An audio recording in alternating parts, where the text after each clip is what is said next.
Arestado ang isang lalaki sa isinagawang operasyon ng mga tauhan ng Criminal Investigation and Detection Group Palawan Provincial Field Unit katuwang ang iba pang unit ng pulisya sa Purok Gumamela, Barangay Rio Tuba, Bataraza, Palawan noong ika-29 ng Agosto taong kasalukuyan.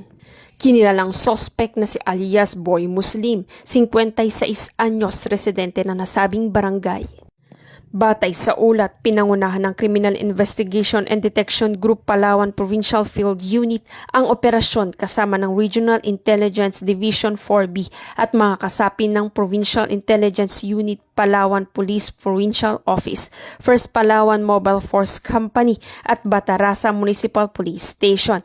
Isinagawa ang operasyon sa bisa ng search warrant na nilagdaan ni Honorable Paz Soledad B. Rodriguez Cayetano, Executive Judge ng Regional Trial Court Palawan noong ika-28 ng Agosto taong kasalukuyan. Nakumpiska mula sa sospek ang mga sumusunod na ebidensya, isang caliber 45 arms core pistol na may serial number, 2 magazine at may 19 na bala ng caliber 45, 2 caliber 38 revolver na walang serial number at may 15 na bala, isang olive green na slim bag, isang como green slim bag, isang olive green pouch at iba pang drug paraphernalia. Ayon sa CIDG, ipinaunawa sa sospek ang kanyang mga karapatan bago dinala sa kustodiya ng CIDG Palawan Provincial Field Unit para sa dokumentasyon at tamang disposisyon.